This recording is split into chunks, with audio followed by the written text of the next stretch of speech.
السلام علیکم ورحمۃ اللہ وبرکاتہ نحمدہ و نصلی علی رسولہ الکریم۔ ناظرین کرام، جوڈیشل کمیشن آف پاکستان جو کہ ججز کی تقرری کے لیے کمیشن بنایا گیا ہے ہائی کورٹ اور سپریم کورٹ اور فیڈریشن کورٹ میں، اس کے نئے رولز بن گئے ہیں جس کا انتظار کافی عرصے سے تھا۔ یہ جوڈیشل کمیشن پہلی دفعہ 2010 میں بنا تھا، 18ویں ترمیم کے بعد۔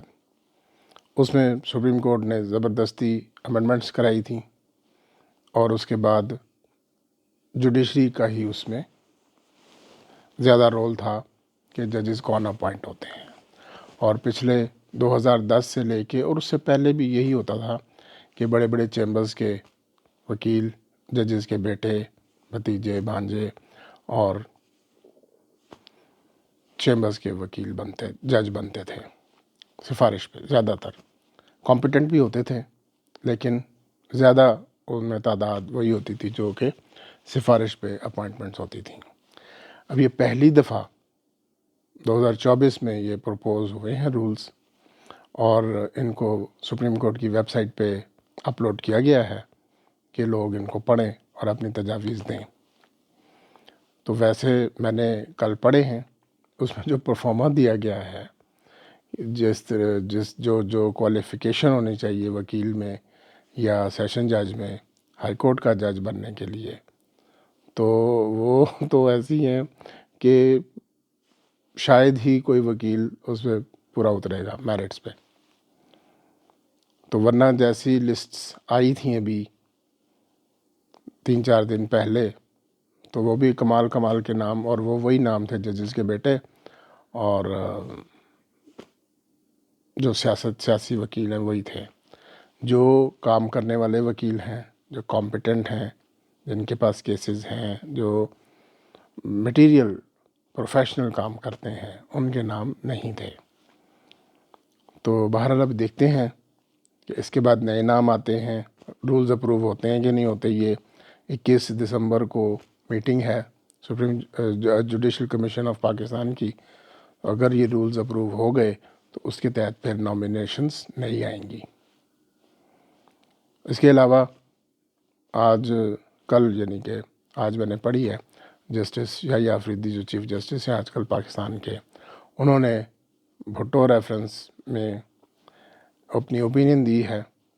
کچھ حصہ انہوں نے یہ کہا ہے کہ جسٹس قاضی فائز عیسیٰ جو سابق چیف جسٹس ہیں ان کی اوپینین کے حصے کچھ ٹھیک ہیں، کچھ حصے جسٹس منصور علی شاہ کے اوپینین کے ٹھیک ہیں، اور کچھ حصے جو ہیں وہ جسٹس حسن اظہر رضوی صاحب کی اوپینین کے ٹھیک ہیں۔ تو اس کے بعد انہوں نے اپنی اوپینین یہی دی ہے کہ بھٹو کا ٹرائل فیئر نہیں ہوا تھا۔ تو زیادہ تو ریلائنس اس پہ جسٹس نسیم حسن شاہ کے انٹرویو اور ان کی کتاب پہ ہی ہے۔ اب کمال یہ ہے کہ جو جج صاحب اپیل سن رہے تھے اور انہوں نے اس وقت فیصلہ کر دیا تھا، بعد میں اپنی کتاب اور انٹرویو میں اگر وہ مانتے ہیں کہ ہم نے غلطی کی تھی، تو وہ فیصلہ ٹرن ڈاؤن کیوں نہیں ہوتا؟ یہ سوال اہم ہے، ایک ٹیکنیکلٹی کی بنیاد پہ کہ جی ہم اس وقت ایڈوائزری جورسڈکشن میں بیٹھے ہوئے ہیں اور ہم وہ ٹرائل ویشیٹ نہیں کر سکتے۔ تو کیوں نہیں کر سکتے؟ جب آپ کے پاس اوپینینز اس وقت کے مائنورٹی اوپینین والے ججز کی بھی تھیں، 3-4 ججز نے جو مائنورٹی اوپینین دی تھی کہ ٹرائل صحیح نہیں ہوا یا یہ کنوکشن نہیں بنتی، تو وہ کنوکشن اب جب آ کے پھر اتنے سے 5 ججز بیٹھ کے یہ یونانیمسلی کہہ رہے ہیں کہ فیئر ٹرائل نہیں ہوا، اور وہ اگر فیئر ٹرائل نہیں تھا تو پھر کنوکشن کیوں سٹینڈ کرتے ہیں ٹیکنیکلٹیز کی بنیاد پہ کہ اس وقت ہم نہیں کر سکتے؟ کیوں نہیں کر سکتے؟ ابھی آپ نے پچھلے دنوں سیکنڈ ریویو پہ لاء یہ بنایا ہوا ہے، سپریم کورٹ نے لاء بھی ہے سپریم کورٹ رولز میں، اور اس کے بعد ججمنٹس بھی ہیں، 5 ممبر بینچ کی بھی ہیں، 7 ممبر بینچ کی بھی ہیں، کہ سیکنڈ ریویو نہیں ہو سکتا۔ لیکن ابھی ایک قادیانی کے کیس میں بیل دیتے ہوئے جسٹس قاضی فائز عیسیٰ صاحب نے پتہ نہیں کیا کچھ لکھ دیا تھا، اس پہ جب شور اٹھا تو پھر ریویو میں کچھ اور بھی لکھ دیا، مزید کچھ اور لکھ دیا، جیسی نہ کوئی بیل کے آرڈر میں کوئی اس کی ضرورت تھی، نہ ہی کبھی آج تک ایسا ہوا ہے۔ اور سپریم کورٹ کی اپنی ججمنٹس ہیں کہ بیل کے لیے آپ نے مختصر آرڈر لکھنا ہے، بیل بنتی ہے یا نہیں بنتی، کیونکہ یہ ٹینٹیو اسیسمنٹ ہوتی ہے۔ اصل فیصلہ تو ٹرائل میں ہونا ہوتا ہے کہ یہ دفعہ لگنی تھی کہ نہیں لگنی تھی، اور اس کو سزا کتنی ملنی ہے، اور اس کے خلاف جو ایلیگیشنز ہیں وہ پروو ہوئے ہیں کہ نہیں ہوئے۔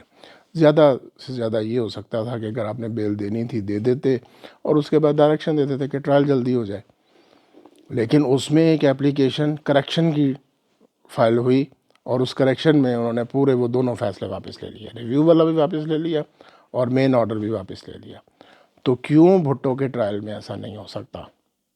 جب آپ کہہ رہے ہیں آج 40-50 سال کے بعد بھی کہ جی فیئر ٹرائل نہیں ہوا تھا، اور وہ جو اپیل میں بیٹھا ہوا ایک جج تھا اس کی کتاب اور انٹرویو کی بیسس پہ، اور پھر جو قاضی فائز عیسیٰ صاحب نے اپنی ڈیٹیلڈ اوپینین میں جو نقائص واضح کیے تھے، اس کی بنیاد پر ٹرائل ویشیٹ ہوتا ہے۔ تو اس پہ سپریم کورٹ کو سوچنا چاہیے، اور اب جو آئینی بینچ بنا ہوا ہے اس کو اس پہ غور کرنا چاہیے کہ وہ ٹرائل ویشیٹ کیوں نہیں ہوتا۔ تو اس پہ غور کرنا چاہیے۔ Thank you very much. السلام علیکم۔